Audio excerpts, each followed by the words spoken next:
Okay, just a very quick look at a couple of little tools here that I bought quite some time ago, and I've never really done a video about them. These are made by, I hope you can see this, and I hope I pronounce this properly, Dspaie, I think it is. Though I've seen exactly the same tools made by different companies.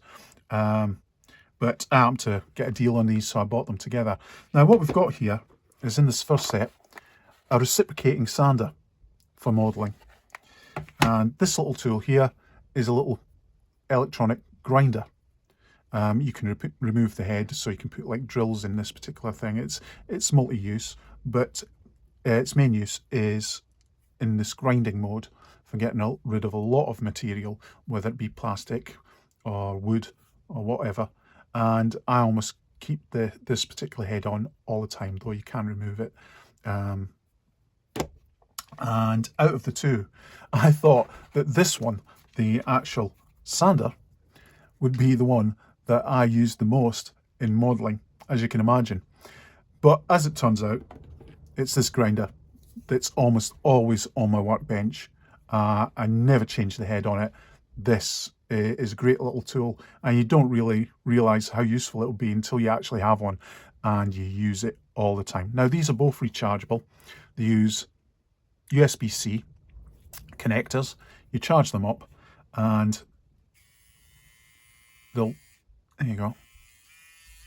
There we go. You can hear the change in the speed there of the grinder. It gives you an indication of both how much you're charged and what power you're actually using the tool on. Great little things, particularly this. It's a lovely little pen tool.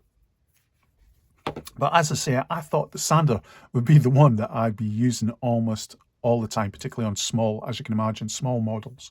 But it's a bit more niche than I actually expected it to be. Now, let's have a look at what you actually get in the set. You get all these sanding heads, which are all different shapes. This is the one I'm using at the moment. As you can see, it's this iron-shaped one, this triangular one. You just pop these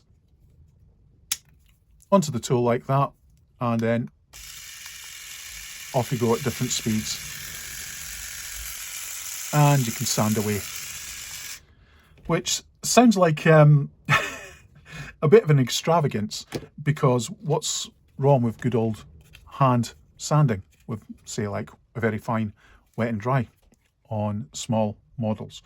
Well, for a start, sanding's a bit of a chore, especially if you have to do a lot. I do 3D models a lot. Believe me, there's a lot of finishing. I use FDM 3D printer, so there's a lot of finishing that I have to do, which means a lot of sanding. And if you, like me, you do sanding a lot, it gets to be a bit uncomfortable, particularly in the way I use this. I fold the wet and dry like this. So as much as anything, I'm actually sanding my fingers as much as I'm sanding a model. So having a little tool like this takes away that bit of grief. And also, because of course it is electric, it just makes things a little easier and allows you to sand in a more focused and detailed way, because it is this pen instrument. Now I'll just show you what I mean. I'll give you a practical example. This is what I'm working at the moment, which is a 3D printed prop 38 revolver, which I'm making for a photographic still life setup. I'm doing a sort of noir detectives photo shoot kind of thing, so I'll have this as a prop there. Now, I did actually paint this, but I used an aerosol paint for this, because this is the winter season. It's wet and cold here, and as you know, if there's one thing that aerosol paints, can paints don't like, it's a moist atmosphere. And what happened here was, in some areas I got a lovely smooth finish, and in other areas, sadly, I got some bubbling, which is caused by the moisture in the air. So I've had to refinish this particular model here, take the coat of black paint back down again to get rid of all the bubbling and pitting that I got in it. But unfortunately, because I'd already assembled this model, it has these little accessories. There's some little areas here that are quite difficult to get into. And as you can imagine, a little tool like this, I'll just show you. it's great for getting into all these little awkward areas in here.